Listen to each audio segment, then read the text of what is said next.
माध्यमिक news day में आप सभी का स्वागत है। आज हम वास्तविक संख्या कक्षा 9 के WBSC में की गणित का जो पाठ है पहला उसको पढ़ेंगे।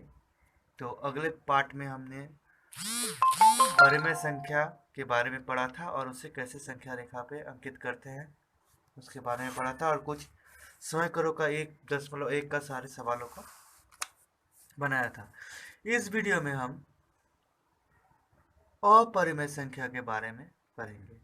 तो परिमेय संख्या क्या होता है, पहले एक बार उसको बोल देते हैं। परिमेय संख्या वह संख्या होता है जिसे हम p/q के रूप में लिख सकते हैं या प्रकट कर सकते हैं, जहाँ p और q क्या होगा, पूर्ण संख्या होगा और q 0 के बराबर नहीं होगा। तो फिर अपरिमेय संख्या क्या होता है? अपरिमेय संख्या वह संख्या अपरिमेय संख्या को बोलते हैं, उस संख्या को अपरिमेय संख्या बोलते हैं जिन संख्याओं को p/q के रूप में हम नहीं लिख सकते, जहाँ p और q क्या होगा, पूर्ण संख्या होगा और q 0 के बराबर नहीं होगा। देखिए आपका परिभाषा लिखा हुआ है। अपरिमेय संख्या को हम लोग इरेशनल नंबर भी कहते हैं और परिमेय संख्या को इंग्लिश में हम लोग क्या बोलते हैं, आप लोगों ने देखा होगा कि रेशनल नंबर बोला जाता है परिमेय संख्या को। अपरिमेय संख्या कुछ उदाहरण दिया हुआ है, √2, √3, √5 और 0.1, 0.1110, वो 1110 इन्फिनिटी तक जाएगा, मतलब अपरिभाषित। सबसे पहले अपरिमेय संख्या के बारे में किसने बताया था उसको भी जान जाते हैं। तो सबसे पहले अपरिमेय संख्या के बारे में पाइथागोरस, जो ग्रीस देश के गणितज्ञ थे, उनके अनुयायियों ने 400 BC में पहली बार अपरिमेय संख्या के बारे में बताया था। हाँ, उन्होंने संख्या रेखा पर परिमेय संख्याओं के अलावा और संख्याओं के अस्तित्व का अनुभव किया था और इसी को अपरिमेय संख्या बोलते थे। ठीक है, अवधारणा जो थी अपरिमेय संख्या की अवधारणा उन्होंने दिया। किसने दिया? तो पाइथागोरस के अनुयायियों ने। पाठ का नाम पढ़े थे, क्या होता है वास्तविक संख्या। तो अभी तक हमने वास्तविक संख्या की परिभाषा को नहीं जाना था। तब वास्तविक संख्या की परिभाषा क्या बना कि परिमेय संख्या जिसे हमने पहले पढ़ा था और अपरिमेय संख्या जिसे हमने आज पढ़ेंगे। अपरिमेय संख्या के बारे में और कुछ जानेंगे। ऐसे हम लोग परिभाषा अपरिमेय संख्या का जान चुके हैं, क्या है कि वह संख्या जिसे हम p/q के रूप में नहीं लिख सकते, और परिमेय संख्या क्या है जिसे हम p/q के रूप में लिख सकते हैं। तो दोनों अपरिमेय और परिमेय संख्या के सारे समूह को मिलाने से जो संख्या बनता है वो क्या बनता है, वास्तविक संख्या। यानी कि वास्तविक संख्या कैसे बना है, तो वास्तविक संख्या के अंतर्गत अपरिमेय संख्या भी आ जाते हैं सारे और परिमेय संख्या भी आ जाते हैं। और वास्तविक संख्या को कैसे व्यक्त करते हैं हम लोग, तो अंग्रेजी के अक्षर R, कैपिटल R से वास्तविक संख्या को व्यक्त किया जाता है।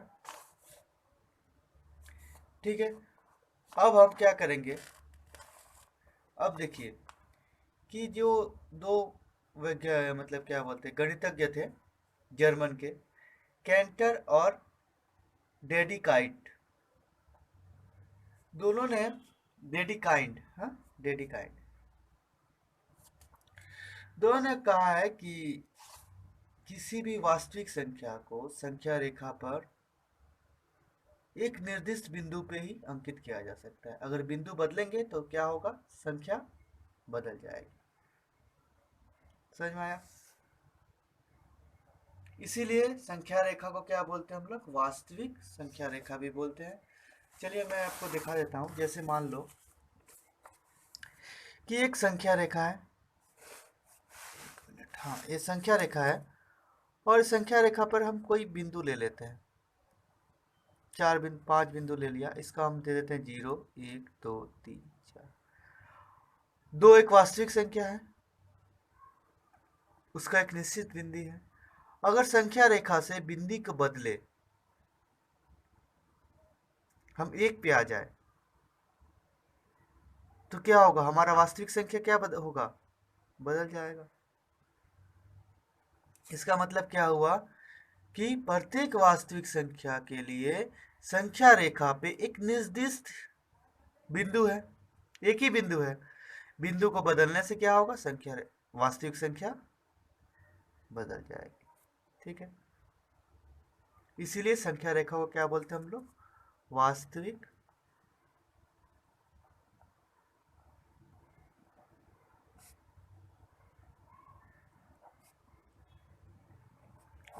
संख्या रेखा भी कहते हैं।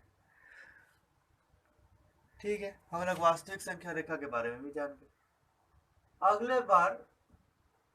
अगले वीडियो में, पिछले वीडियो में हमने देखा था कि परिमेय संख्या को संख्या रेखा पे कैसे अंकित करते हैं। अब वास्तविक संख्या जब संख्या रेखा पे अंकित की जा सकती है, इसका मतलब क्या हुआ, हम लोग अपरिमेय संख्या को भी संख्या रेखा पे अंकित कर सकते हैं। आज आप सीखेंगे कि किसी अपरिमेय संख्या को संख्या रेखा पे कैसे अंकित करते हैं। तो एक अपरिमेय संख्या ले लेते हैं, √2। √2 क्या है, अपरिमेय संख्या। तो अपरिमेय संख्या को संख्या रेखा पे कैसे अंकित करते हैं, तो अपरिमेय संख्या को संख्या रेखा में अंकित करने के लिए हम लोग क्या करते हैं, ज्यामितिक पद्धति का इस्तेमाल करते हैं।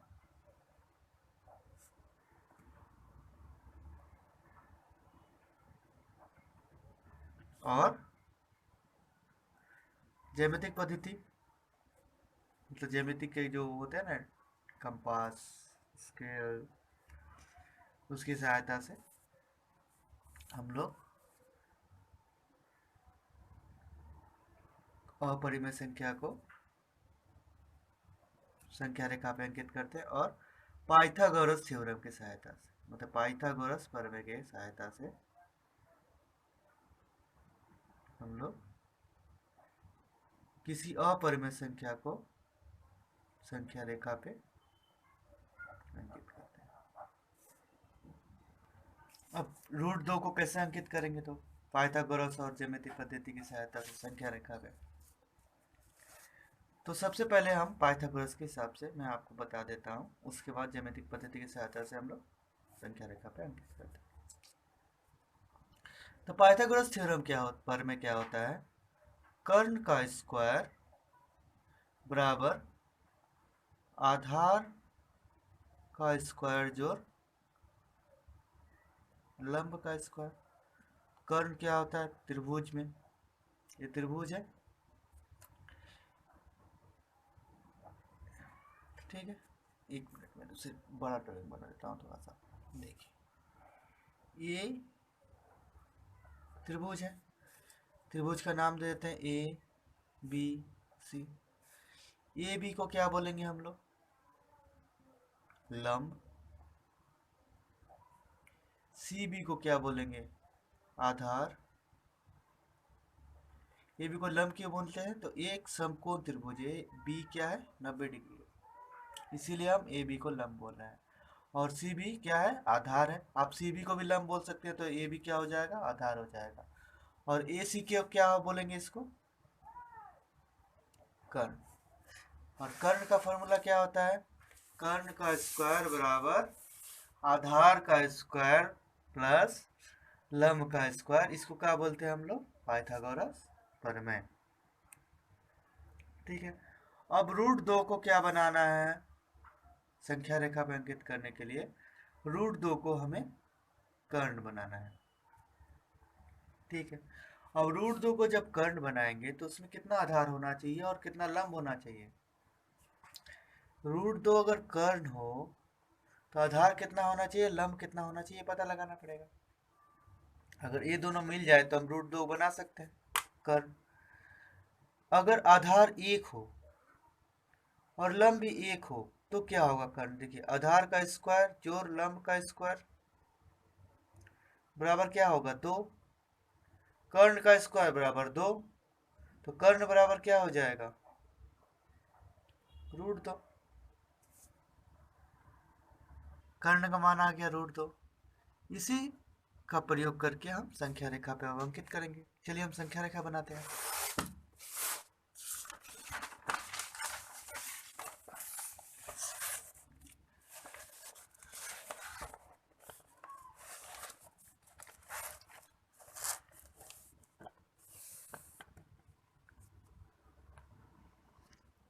कर्ण √2, आधार कितना है, एक कर्ण का मान है √2 आया था, आधार कितना लेना था 1, और लंब कितना बनाना है वो भी 1।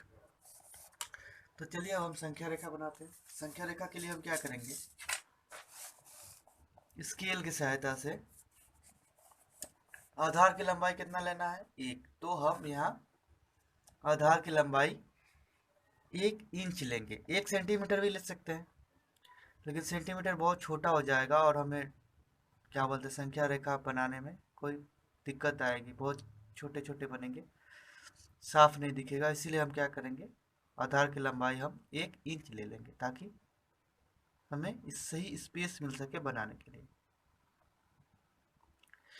1 इंच, और प्रत्येक 1 इंच में हम डॉट बनाते जाएंगे, 2 3 4, हमने 4 इंच का लाइन लिया। अब इसे हम संख्या रेखा के हिसाब से बना देते हैं। पहले वाले को हम 0 दे देते हैं, दूसरे वाले को 1, तीसरे को 2 और चौथे को 3। तो हमारा संख्या रेखा बन गया। अब संख्या रेखा पर √2 अंकित करना है। √2 अंकित करने के लिए क्या करना पड़ेगा, ये तो आधार मिल गया हमारा 1, जो से एक मिला ना आधार। अब इसमें 1 पे क्या बनाना पड़ेगा, हमें लंब बनाना पड़ेगा, कितना 1। तो लंब कैसे बनाते हैं, लंब मतलब क्या आता है 90 डिग्री का कोण। तो हमें 1 पे क्या बनाना पड़ेगा, यहाँ पे 90 डिग्री का कोण बनाना पड़ेगा। मैं यहाँ कंपास का इस्तेमाल कर रहा हूँ, आप चांदे का इस्तेमाल करके भी इस पे कंपास बना सकते हैं, 90 डिग्री का कोण बना सकते हैं या लंब बना सकते हैं। ठीक है, तो हम लंब कैसे बनाते हैं, आप लंब बनाओ या 90 डिग्री का कोण बनाओ। तो मैं यहाँ लंब बना देता हूँ। मैं क्या करूँगा, लंब कैसे बनाते हैं चलिए इसे देख लेते हैं, उसके बाद मैं यहाँ पे लंब बनाऊंगा। लंब कैसे बनाते हैं आप लोगों को आता ही होगा सभी को, मैं फिर भी एक बार बता देता हूँ ताकि रिवाइज हो जाए। मान लीजिए ये बिंदी है एक, इस बिंदी पे हमें लंब बनाना है। तो हम क्या करेंगे, सबसे पहले इस बिंदी को केंद्र बनाकर जो लाइन है, लाइन के ऊपर दोनों साइड, बिंदी के दोनों साइड में चाप काटेंगे। देखिए हमने चाप काट दिया, ठीक है। फिर क्या करना है, कोई भी कंपास में कोई भी दूरी लेंगे, कोई भी दूरी लेकर पहला जो चाप काटा था उसके ऊपर से उस पर रख के एक चाप काटेंगे, बिंदी का ऊपर होना चाहिए लगभग। फिर दूसरे बिंदी से केंद्र बनाकर उस पर चाप को काट देंगे। फिर जो कटान बिंदु है, कटान बिंदु से जिस पे लंब बनाना था जिस पॉइंट पे, उसको मिला देंगे तो ये लंब बन जाएगा। ठीक है, आप लंब के जगह पे 90 डिग्री का कोण भी बना सकते हैं, क्योंकि लंब भी 90 डिग्री का होता है। तब मैं यहाँ पे लंब बनाता हूँ सुविधा के अनुसार, आप चांदा की सहायता से भी 90 डिग्री का कोण बना सकते हैं। तो मैं इस कंपास में क्या ले रहा हूँ कि हमारा जो दूरी था 0 से 1 और 1 से 2, मतलब 1 इंच का दूरी, एक का दूरी ले रहा हूँ। ठीक है, मतलब मेरा दोनों बिंदी कौन से कटान बिंदु कौन कौन पे किस पे आएंगे, पहले लाइन के कटान बिंदु 1 पे और 0 पे। फिर मैं अपने कंपास में कोई भी दूरी ले सकता हूँ, कोई भी दूरी लेकर 0 से बैठा के काटा। फिर एक दूरी को चेंज नहीं करना है, उसी दूरी को लेकर दूसरे बिंदु पे बैठा के उस चाप को काट दिया। फिर क्या करना है, एक से उसको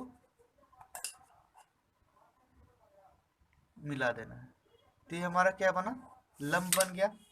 लंब कितना होना चाहिए 1, तो 1 कैसे बनाना पड़ेगा, तो जो हम दूरी लिए थे 1 इंची का उसको ले लेंगे और फिर इसको काट देंगे। लंब भी हमारा क्या बन गया, 1 इंच का। फिर क्या करना है, 0 से उसको जो कटा हुआ बिंदु है उसको मिला देना है। मिला दिए तो ये क्या बना, अगर O से 1 तक आधार है और 1 से इस बिंदु तक जो कटा हुआ है यहाँ क्या है, लंब है, तो ये कर्ण बनेगा। कर्ण का मान, अब दोनों का मान अगर 1 हो तो इसका मान, कर्ण का मान क्या आ जाएगा,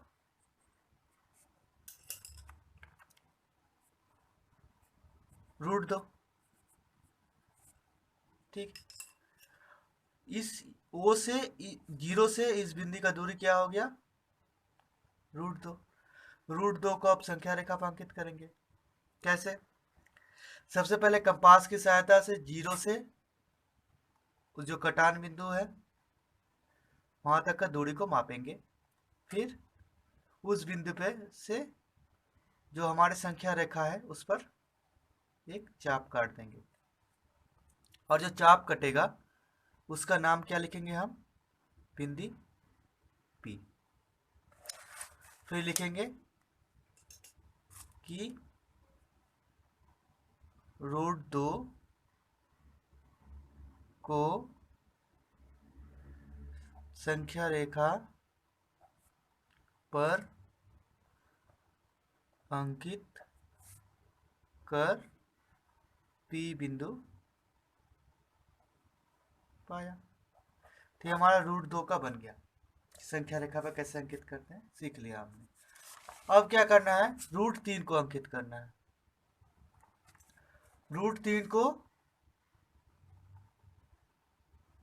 अंकित करना है संख्या रेखा पे।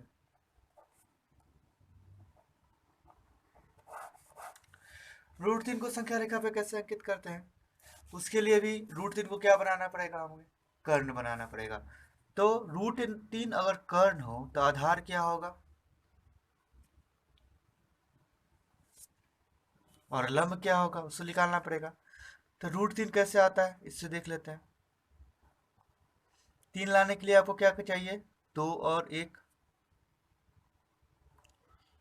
अगर, और लेकिन हमारे क्या पता है, कर्ण का स्क्वायर बराबर क्या होता है, लंब का स्क्वायर जोड़ आधार का स्क्वायर। तो इसको अगर 1 का स्क्वायर करते हैं तो क्या आएगा, 1 आएगा, इससे कोई प्रॉब्लम नहीं होगा। लेकिन हमें 2 ही लाना है, तो किसका स्क्वायर करना पड़ेगा, √2 का स्क्वायर, तभी 2 आएगा। तो 3 बराबर क्या हो गया, √2 का स्क्वायर जोड़ 1 का स्क्वायर। कर्ण का मान क्या होगा, तो इसका रूट। तो हमारा यहाँ कर्ण का स्क्वायर बराबर क्या आ रहा है, लंब का स्क्वायर जोड़ आधार का स्क्वायर। तो हमने लंब कितना लिया, 1, और आधार कितना लिया, √2 का स्क्वायर, बराबर क्या हो जाएगा, 1 जोड़ 2 बराबर 3। तो कर्ण बराबर क्या हो जाएगा, √3। तो हमने कर्ण को बना लिया √3। इसका मतलब क्या हुआ, √3 बनाने के लिए हमें क्या करना पड़ेगा, सबसे पहले √2 बनाना पड़ेगा। √2 जहाँ ऐसे बना था ना, √2 का आधार बनाना पड़ेगा, तब हम √3 निकाल सकते हैं। चलिए अब इसे भी हम संख्या रेखा पर अंकित करते हैं √3 को। तो कैसे करेंगे, सबसे पहले जैसे हम √2 के लिए संख्या रेखा बनाए थे उसी तरह बना देते हैं, क्योंकि इसमें भी √2 को पहले बनाना पड़ेगा। तो हम दूरी ले लेते हैं 1 इंची, 2, 3, 4। ठीक है, ये हमारा संख्या रेखा बन गया। ये काफ़ी नज़दीक हो जा रहा है। आप लोग क्या करना, थोड़ा गैप रखना ताकि सुविधा हो। ठीक है, मैं इस तरह से घुरा के कॉपी को उल्टा करके बना दे रहा हूँ ताकि स्पेस मिल सके। आप इसको दूर करके बनाना और थोड़ा सा गैप रख के बनाना। ठीक है, यार जी चलिए, ठीक है, मैं इसे उलट के बना देता हूँ।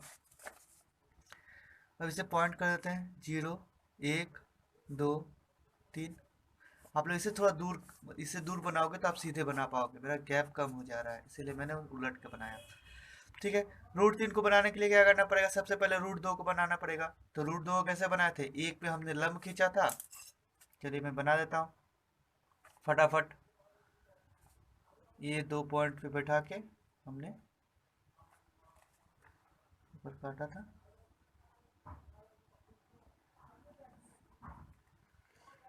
इसे बैठा के इसको काटा था, फिर इसको मिला दिया था, ये लंब बन गया था। फिर हमने क्या किया था, 0 से 1 को माप के और इसको काट के ये हमारा √2 बना था। ठीक है। तो √3 का आधार क्या है, √2। ख्याल कीजिएगा आप लोग, ये पेज थोड़ा गैप स्पेस होना चाहिए ताकि आप सही से अंकित कर सको। मैं यहाँ गलती से क्या किया, कम स्पेस ले लिया था, इसीलिए मैं उसे उलट के बना दे रहा हूँ समझाने के लिए। आप लोग प्रैक्टिस करते समय इसे थोड़ी दूरी पे बनाना। ठीक है। आप प्रैक्टिस करोगे तो आपको पता चल जाएगा कितना स्पेस लेके बनाना है, उसके हिसाब से बना देना। ठीक है। अब देखिए आधार मिल गया √2, लंब कितना लेना है, 1। मतलब जो पॉइंट जो कटा, इस पॉइंट पे हमें क्या करना पड़ेगा, 90 डिग्री का कोण बनाना पड़ेगा या लंब बनाना पड़ेगा। तो अब कैसे बनाएंगे, अगर हमारे पास चांदा है तो √2 का आधार बना के हम बना सकते हैं इसको। ठीक है। लेकिन अगर मेरे पास कंपास है, मैं बनाना चाहूँ तो मैं कैसे बनाऊंगा, तो हमको क्या करना पड़ेगा, उस पॉइंट पे या तो 90 डिग्री बनाओ या लंब बनाओ। तो 90 डिग्री बनाते हैं, तो फिर 90 डिग्री कैसे बनाएंगे इस पॉइंट पे, तो यहाँ हम क्या करेंगे, ये हमारा जो कोण है ये 90 डिग्री है। इस कोण के बराबर यहाँ अगर कोण बना दे तो 90 डिग्री का कोण बनेगा। तो इस कोण के बराबर वहाँ कोण कैसे बनाते हैं, किसी कोण के बराबर कहीं पर भी कोण बना सकते हैं। तो इसे कैसे बनाएंगे, सबसे पहले हम कंपास में कोई एक दूरी लेके इस 90 डिग्री कोण को इस तरह से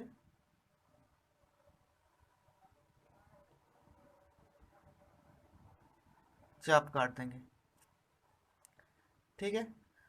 वही दूरी लेके अब उस पॉइंट पे बैठा के, जिस पॉइंट पे हमें वो कोण को बनाना है, मतलब कॉपी करना है, रख के उस पर एक चाप काट देंगे। ठीक है। चाप कटा। अब 90 डिग्री का जो चाप है कटा हुआ कोण का, उसको हम माप लेंगे कंपास में। ठीक है, कंपास में माप लिया। फिर ये जो चाप कटा हुआ था, जो कटान बिंदु है ये, इस बिंदु पे रख के उस चाप को हम काट लेंगे। तो ये हमारा 90 डिग्री का कोण क्या हो जाएगा, यहाँ कॉपी हो जाएगा। फिर हम क्या करेंगे, इसको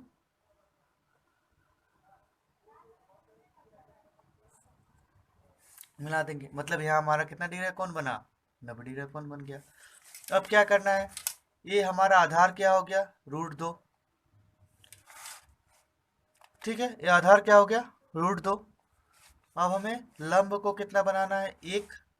तो 1 कहाँ पे है हमारा, 1 से 0 से 1 का दूरी 1 है। तो इसको माप लिए कंपास में, और कंपास में मापने के बाद उस पॉइंट पे बैठा के उसको क्या किया हमने, काट लिया। ठीक है।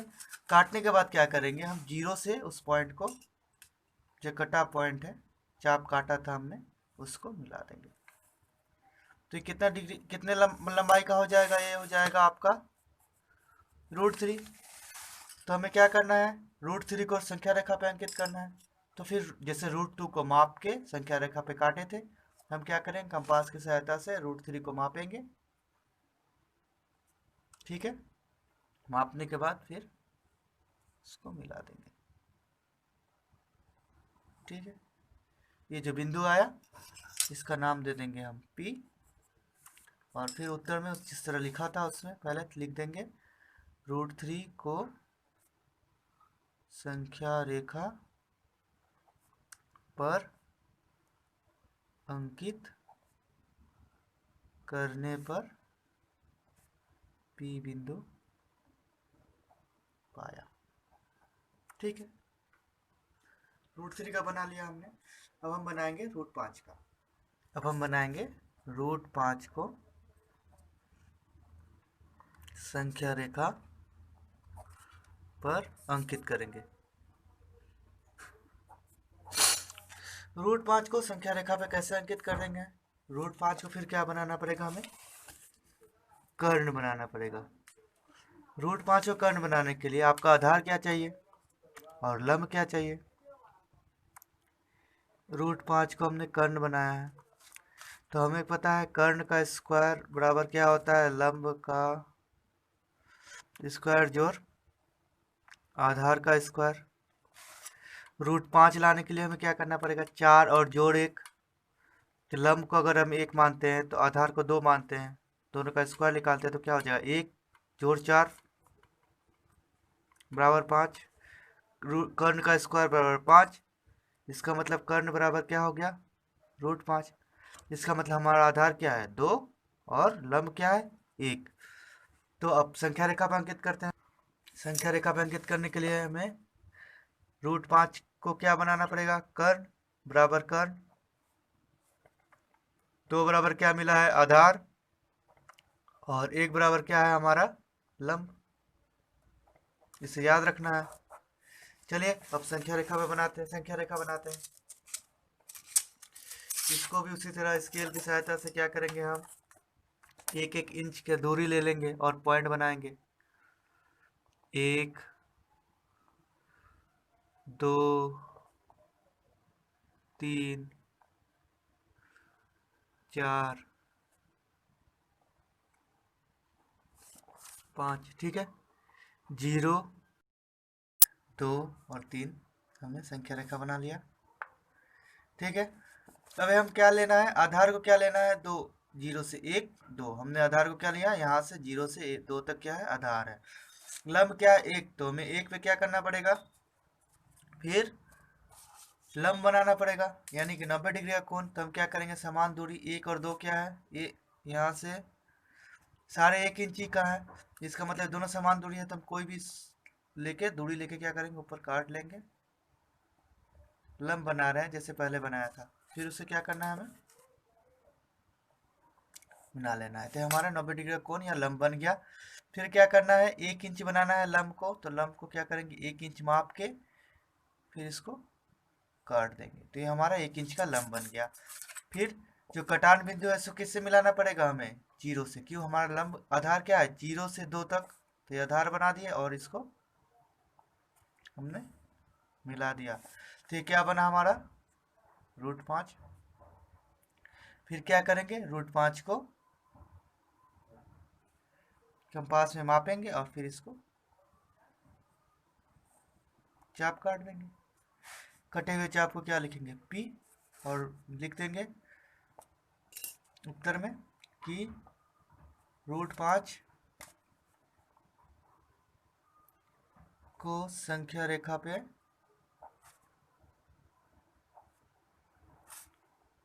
अंकित कर P बिंदु पाया। ठीक है, तो हमने रूट 5 को सीख लिया कैसे बनाते हैं। हम रूट 5 को भी अंकित करना सीख गए। अब हम एक ही संख्या रेखा पे रूट 5, रूट 6 और रूट 7 तीनों को कैसे अंकित करते हैं वो सीखेंगे। ठीक है, रूट 5 का तो पता है हमें। रूट 6 को कर्ण बनाएंगे, रूट 5 को कर्ण बनाएंगे, फिर रूट 6 को अगर कर्ण बनाए तो क्या होगा? देखो, रूट 6 कर्ण, तो उसका आधार क्या लेना पड़ेगा? रूट 5 का स्क्वायर जोड़ 1। तभी क्या रूट 6 ला सकते हैं? जोड़ 1 का स्क्वायर। तो ये आधार हो गया, ये क्या हो गया? लंब हो गया। इसका रूट निकालेंगे तो क्या आएगा? रूट 6। दूसरा 7 लाने के लिए क्या करना पड़ेगा? रूट 6 का स्क्वायर जोड़ 1। जैसे 3, इससे पहले जब हम रूट 3 का बनाए थे तो क्या बनाए थे? रूट 2 का स्क्वायर जोड़ 1। मतलब आधार रूट 2 था और 1 क्या था? हमारा लंब था। तो सर जितना आगे जाएंगे 6 के बाद 5 के बाद 6 जाएंगे तो 5 को आधार बनाना पड़ेगा।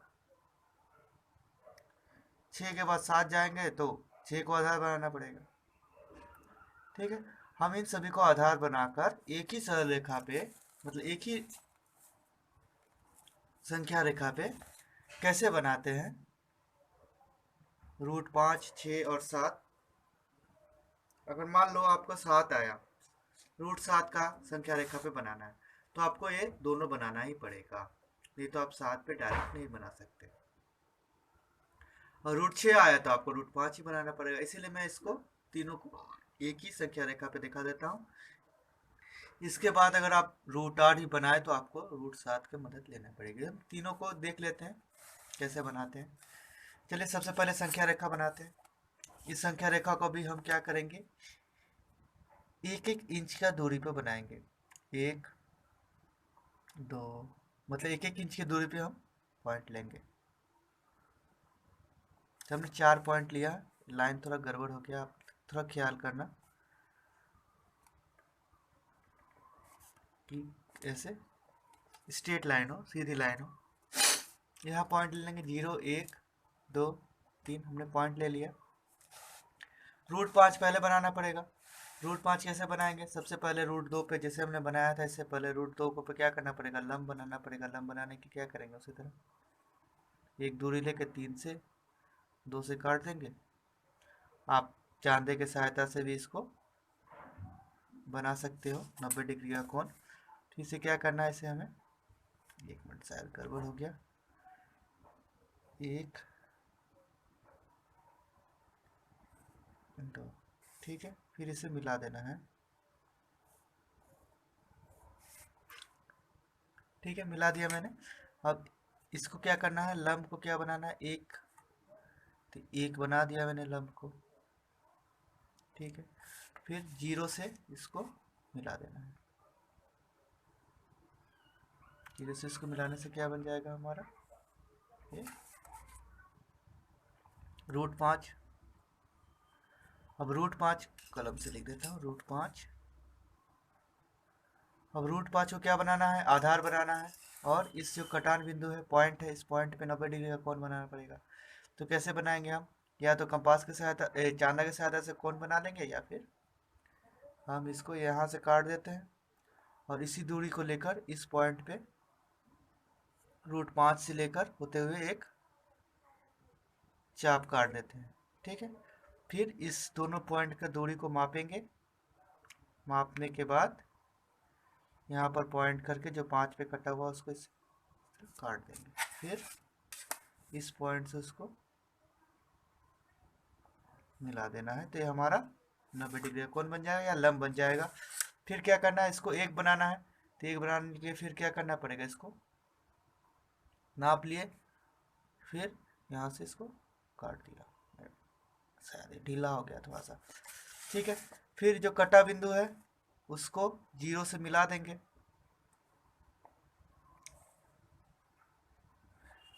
तो क्या बन जाएगा, √6। और फिर इस पॉइंट को देखिए, फिर मैंने यहाँ स्पेस कम ले लिया, इसलिए दिक्कत हो रहा है। अब क्या करना पड़ेगा, यहाँ पे फिर इस बिंदु पे 90 डिग्री का कोण बनाना पड़ेगा। फिर उसी तरह हम क्या करेंगे, यहाँ तक के दूरी को माप लेते हैं, चाप बना लेते हैं। इसको पहले माप लेते हैं कितना दूरी है,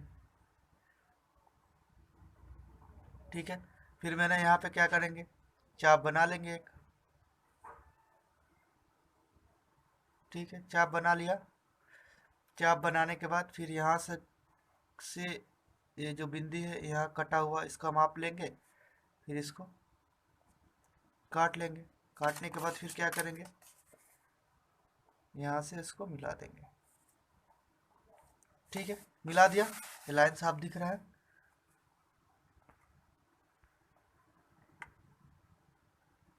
ठीक है, लाइन दिख रहा है। अब मैं पेन से इसको लाइन डीप कर देता हूँ ताकि साफ दिखे। ये हमारा लंब बना, ठीक है, अब दिख रहा है। अब क्या करेंगे, इसको लंब को क्या करना है, 1 इंच का बनाना है, 1 बनाना है। तो 1 बनाने के लिए हमने 1 इंच का दूरी लिया था, देखिए माप लिया दूरी। और फिर इसको हम क्या करेंगे, काट लेंगे। कहाँ कटा ये भी साफ दिखे, ताकि इसीलिए मैं पेन से बना दे रहा हूँ। यह कटा, और इस कटार बिंदु को क्या करना है हमें, 0 से मिला देना है। तो ये क्या बन जाएगा हमारा, √7। अब क्या करना है, कंपास की सहायता से √7 को मापना है। माप लिया और इस पॉइंट से मिला के संख्या रेखा पे लाइन काट दिए। फिर √6 को मापा, ठीक है, फिर लाइन काट दिया। फिर √5 को मापा, फिर लाइन काट दिया। कौन कौन सा पॉइंट मिला तो हम लिख देते हैं, P, 5 को काटने से P, 6 को काटने से क्या मिला, Q, और इसको 7 को R। तो हम लिख देंगे √7, पहले 5 था ना, √5 कोमा √6 और √7 को संख्या रेखा पर अंकित कर बिंदु PQR पाया। ठीक है, आप समझ गए। आपको ख्याल क्या करना है, जब भी ऐसा चित्र बनाएंगे ना तो थोड़ा सा गैप दे देंगे। यहाँ पर मैंने गलती किया, गैप नहीं देने के कारण क्या हुआ, मेरा स्पेस ऊपर चला, ओवर राइट हो गया ना लिखा हुआ के अंदर। तो ड्राइंग आपका साफ जो बनेगा, चित्र बनेगा वो साफ नहीं दिखेगा। आपको ये ख्याल रखना है। ठीक है, इस वीडियो में इतना ही। अगले वीडियो में हम आगे पढ़ेंगे। तब तक के लिए धन्यवाद। प्रैक्टिस करते रहिए।